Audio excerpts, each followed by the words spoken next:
Hello and welcome back to Pillars of Eternity 2 Deadfire. We are still in the White Mare, the tavern in Nekataku, I guess it's the capital of the Deadfire archipelago. And we're to look around a bit more. We have received a quest here to hunt down someone. Is it this one? No, it's probably bounty. Yeah, it's a bounty quest. We had bounty quest in the first game, but it was only in the White March DLC. Maria the Mad is an Elementor with no respect for life. A long history of bloodthirsty experiments have earned her a price on her head. Heading west of Magi Islands. So, does it mean that she took a... does it mean she took a ship and gone west of Magi Island, or just west on Magi Island? I guess we'll have to figure it out. Captain Radora owes money to Zama the shipwright. Zama's debts have left him vulnerable to a local pirate gang, and he seeks a way out of his troubles. Track down Captain Radora. Well, we have to think of how to do this. And salt in the wounds. Nera Bordato is worried that her younger brother Lero might be getting himself into trouble. Yeah, I have no idea where he might be. I thought maybe in this tavern we might know something more. Cross at the tavern, southwestern bridge, and behind the district's waterfall. So yeah, either we find him here or at the other two places. And of course we reach Kahanga Palace is also the main quest here. Let's see. Oh, Captain Radora. Here. Money to Zama the shipwright. Let's see if we can persuade Captain Radora. You say I cannot down the rest? Watch me, Miko. A Valiant sailor raises her tankard and arches her back to invite the torrent of ale down her expectant mouth. Holding this pose with nothing to show for it, she taps the tankard's base and furrows her brow at its apparent emptiness. Her companion shakes his head and focuses his attention elsewhere. Madiko, it is no wonder I thirst. As she wipes her mouth with the back of her hand, her eyes widen and meet yours. Ado, why do you stare? Give 12 cover. Your next grog is on me. Grassima. Even in the oasis I am parched. She pockets the coins and glances past you to the bar. If you grant wishes, there is a vacancy on my ship. Radora's frown cracks to reveal a shy smile. Yet another reminder that not every seaworthy vessel be crewed up to the standards of the sorcerer. He shakes his head. As the captain of the Defiant, I'm already taken. Sientere, frero. Radora inclines her head. Siente means I'm sorry, and frero, brother. Alright. Next time around the wheel, perhaps. Zamar sent me to collect your debt. Merla, and he hired muscle. Merla, yeah, like I said before, it's like merde in French. Radora takes a shaky step back. Sientere, but you are too late to collect. She holds out her palms and flinches at the blow that doesn't come. A gang in the northern alley stole every coin. I cannot hire a crew, much less repay Zamar. Radora slowly lowers her trembling hands. The northern alley. Streetwise, Zamar is having some pirate trouble. Could this gang be connected? If they wanted Zamar to thirst for coin, it is possible. Botzos will regret it when I turn my cannons to their mast. Radora raises her empty mug as the vow is struck. Those the cannons you be waiting for Zamar to cast you? Because I'd be seeing more holes in that plan than in any Principe mast's future or no. His green eyes pry at her from over crossed arms. Why don't you tell me what happened? Wizard lights drew me like a moth to the alley north of the Wild Mare. Her eyes turn downcast. And the blow to the back of the head that followed, Merlight hurt.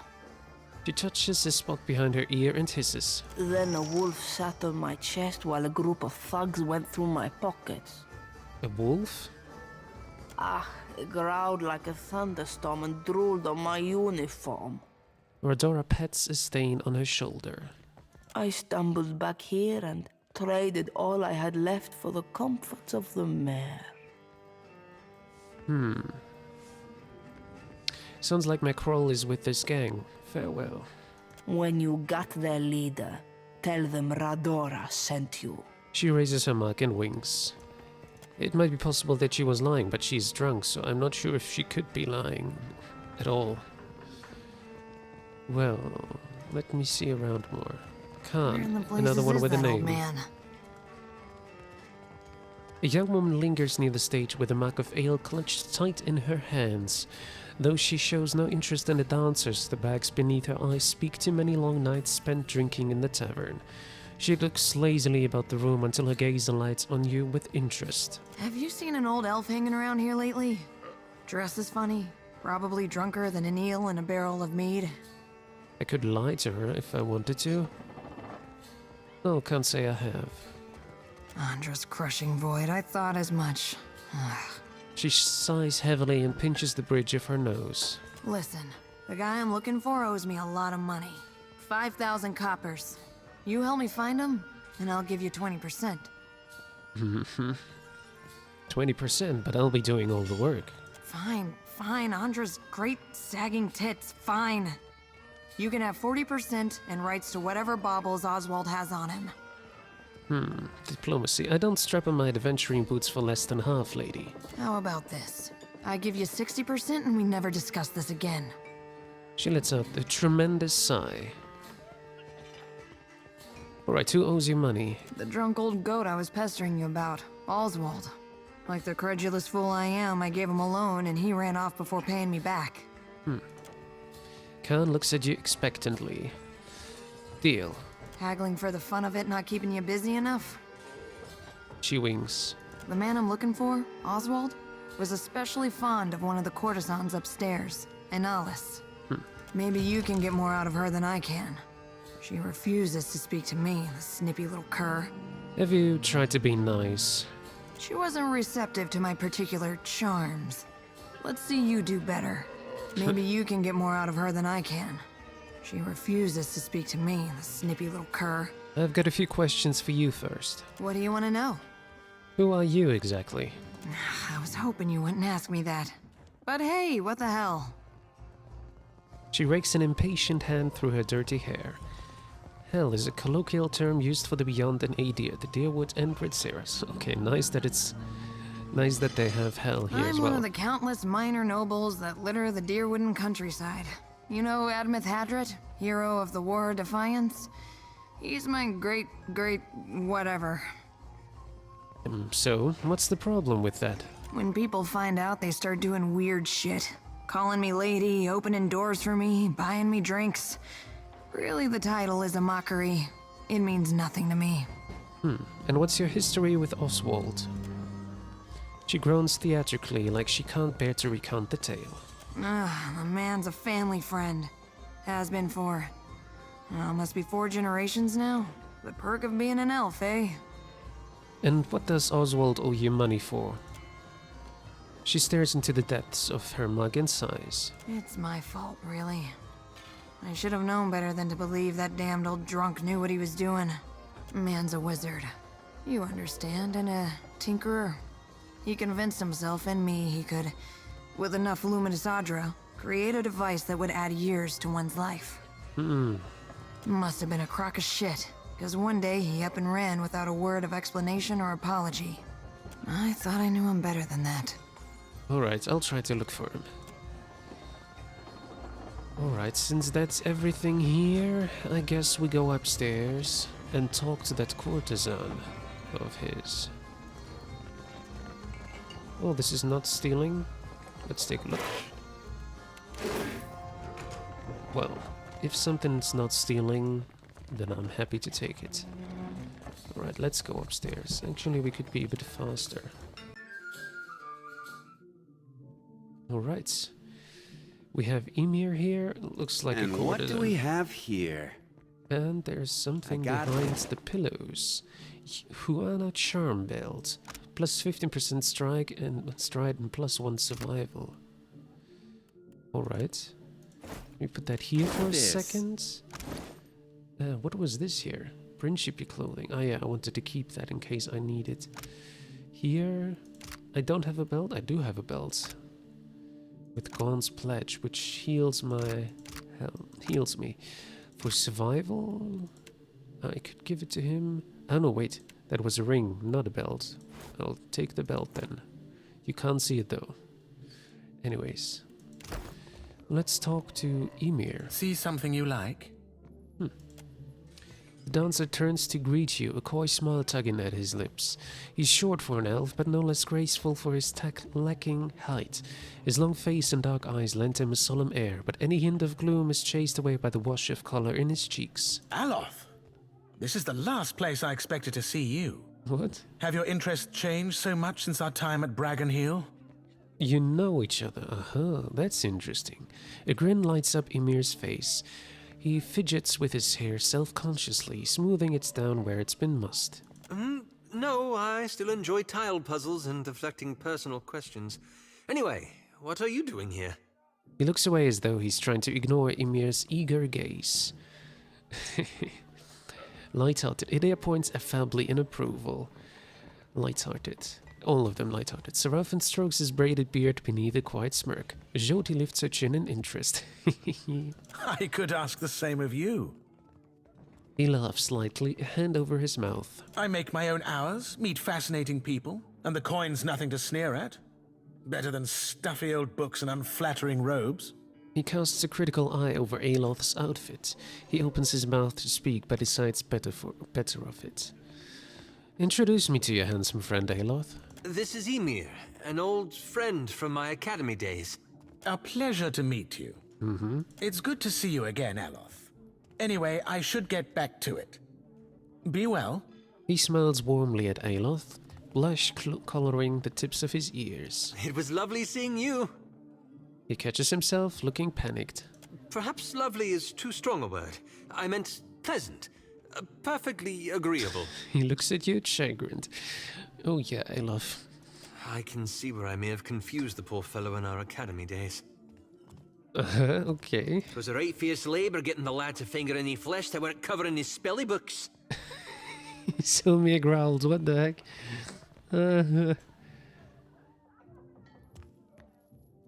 Was right fierce labor getting the lad to finger any flesh that weren't covering his belly books. Isimir tried to get Aloth to do something with someone, and it was really hard for her to do this. Did you enjoy the show? There's more to see, if you're interested. Could you tell me about yourself? I suppose. He looks at you with a newly critical eye. I was raised in the Adir Empire. When I was young, I studied to be an arcane knight. After an incident at my school, I left the continent and wandered until I found myself in Nikotaka. As you can see, I stayed. What kind of incident? A handful of my fellow students got up to a bit of mischief that ended with several people dead. Oh. His gaze lingers on the floor, on the cushions, the tables, anywhere but your face. After a moment, he shrugs, offering no further explanation. Let me ask you about something else. Did you enjoy the show? There's more to see, if you're interested. Sorry, I'm not interested right now. Never mind. Till later, then. I'm looking for another courtesan. Oh, actually, Watch and learn. more things that I can grab. Well, if the game allows it. There's Annelies. Is that the one we're supposed to talk to? Talk to Annelies about Oswald. Yes, that's her. Hello, Annelies. A young woman reclines on the cushions, a hookah hose held delicately in one hand. Eyes closed, she sings to herself. Her voice is soft and inviting. She doesn't move when she hears you approach, but slowly opens her eyes with a lazy smile. Come, lay your head on my breast. I will read to you the work of my favorite poet, Skilber. Tell me about yourself. It's futile to attempt to summarize the whole of a person in simple words. How to capture their dreams, the desires of another, their feel and taste. But I appreciate your curiosity nonetheless. I am an actor, Trained from childhood. Difficult for you to believe, I'm sure. A teasing smile pulls at the corner of her lips. Her voice is wistful, almost melancholic. My troop were my family, and we traveled the whole of the Adir Empire, performing the classic literatures to cheering audiences. It sounds like a pleasant life. The work was good when the crowds were grateful, and their pockets swelled with coin.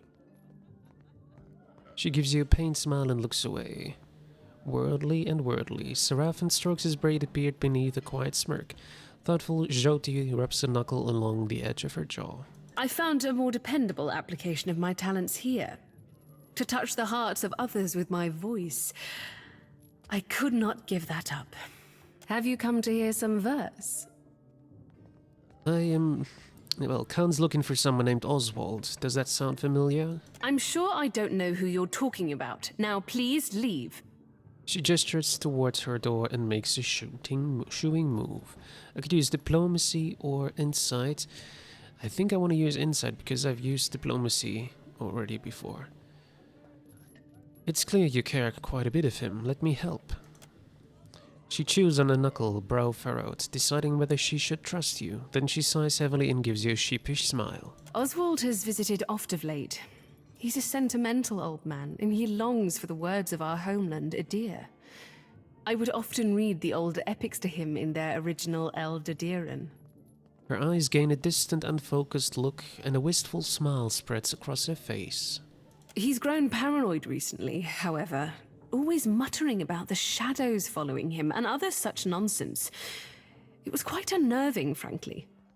He came to me in a panic a few days ago and shoved his journal into my hands. He told me he'd be back for it, but I've not seen hide nor hair of him since.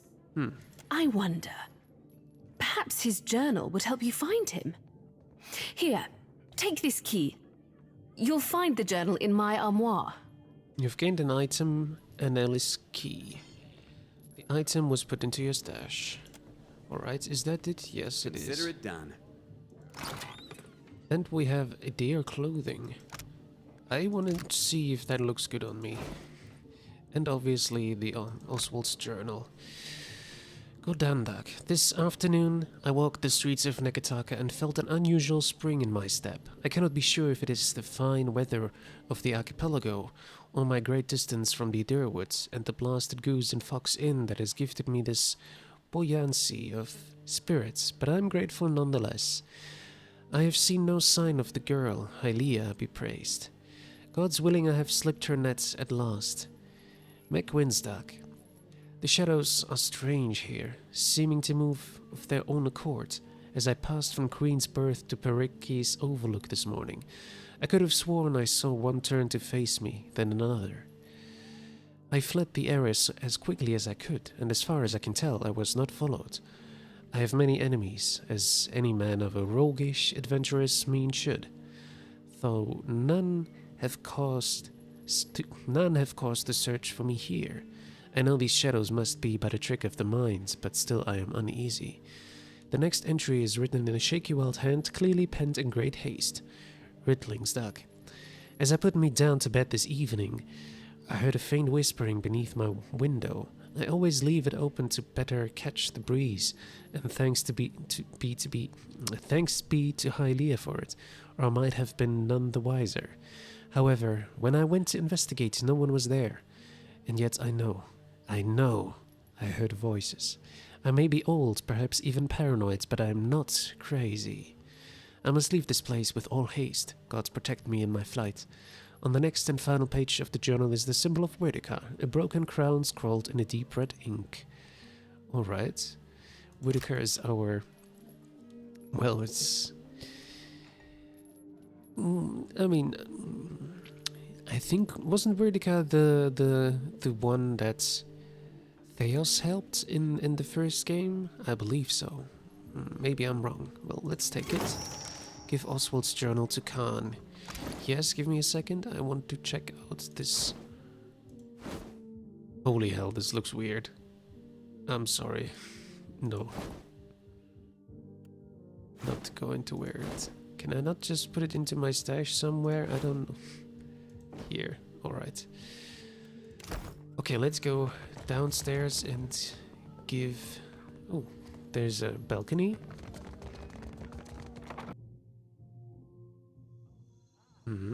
There is a All right. balcony indeed. Which one of us am I thinking of now? You be thinking of the Watcher. That's 10 in a row. That's some talent you got. Aye, the talent of noticing who you be glancing at before you ask me who you be thinking of. I could have done that too. Wait a second, why am I wearing this now? I thought I was wearing this, and why is the color different now? That's weird. It's totally weird. Okay, but I prefer this one. Alright, in any case, there's nothing here, so I would say we can go downstairs. District home, let's go back.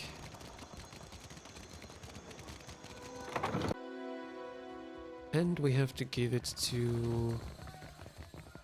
Wait a second, where was she again? Here, Khan.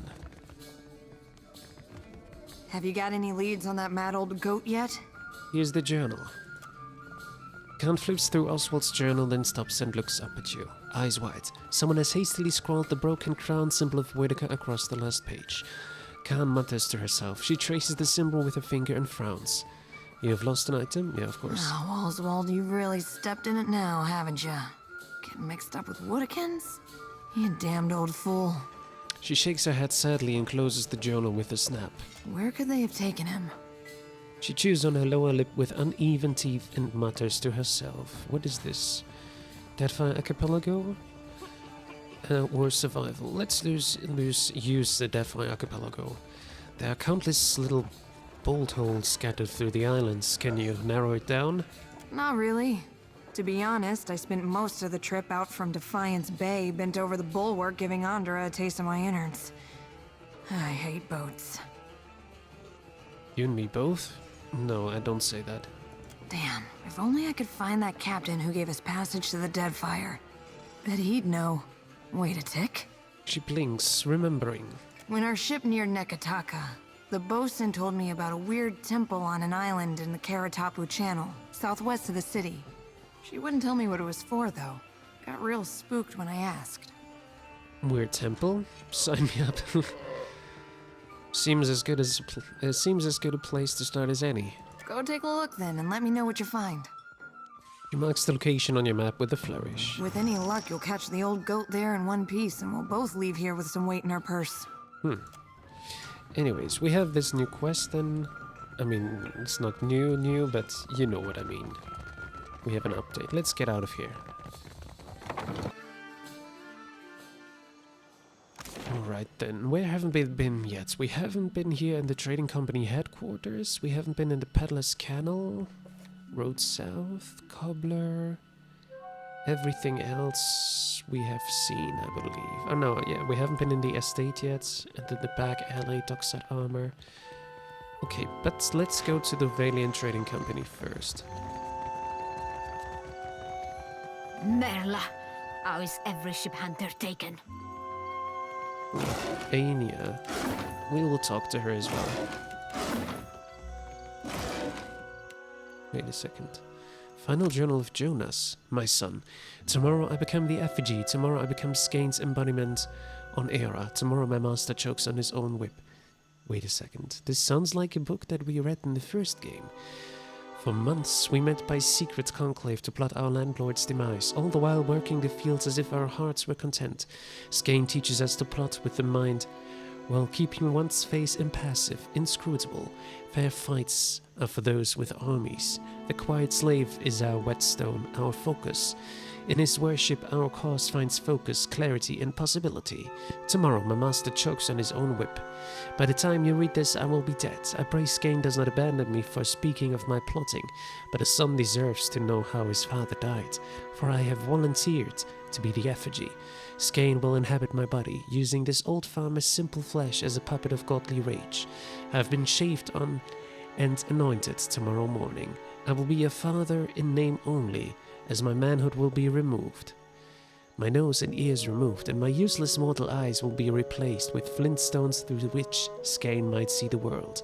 My son, I am sorry for the lies I have told you these past few seasons, but Skane demands secrecy.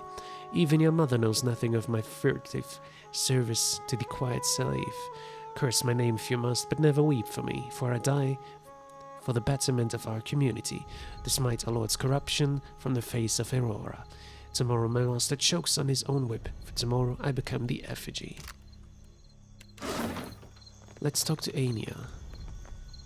No sooner do you approach the Valian woman than she squints and turns up her nose, regarding you with thinly veiled distaste. I only deal with serious clients. Now shoo. She makes a sweeping gesture with both hands. What sort of business are you in? Not the business of answering questions, Nazenale. A Valian term for a nosy person. Madico. But it is impossible to find skilled work when every competent freelancer wastes their shore leave in the wild mare. She grimaces toward the east. When blood travels south of their brains, the value of a good bounty is forgotten. You give up bounties. I could take some of your hands. You, a nameless face of the streets? She thumps her chin and gives you a thorough looking over. I do not make a habit of shepherding new talent, but... Ach, there is a seed of potential. She sighs to herself and peers over your shoulder before giving up and addressing you directly. We will cut your teeth on Biakara, a Huana sailor and would-be patriot who plagues company ships. Alright, I'll take the bounty. Gelarde! Biakara sails a voyager's scale of Tangaloa off of Hasongo's northeastern coast. Anya studies you once more before shrugging and seeing you off with a wave. I guess this is like a bounty for a ship and the captain of the ship. That's nice. We have a bounty for someone who's on the ship and a bounty for someone who's on land, I guess. Before I go, I had some questions. Questions? Ask your questions, Aimiko. Why aren't more sailors accepting work? Ach, but I blame Luminous Adra. She folds her arms and exhales sharply through her nose. Our privateers are busy escorting shipments out of the Deadfire. Everyone is rich, no one is hungry. Where are the Casitas willing to sink their enemies for a bag of pies, huh? Drunk on success. She waves derisively toward the east. Alright, farewell. I will take care of this as well, once we are close. Oh, we could enter this place here? I don't know if I should, though. Maybe let's go here first. Company guard? If you've come on business with the Valian Trading Company, it will have to wait until morning. We're closed. The guard tips her head in warning. There's no need for you to be here after hours. Move along. Okay, perhaps we can arrive at a mutually beneficial understanding. If you're interested in making a donation, I'd accept it with thanks. But the doors stay closed. Here's a coin for your trouble. Much appreciated, amico. She pockets your coin. Farewell. Alright then.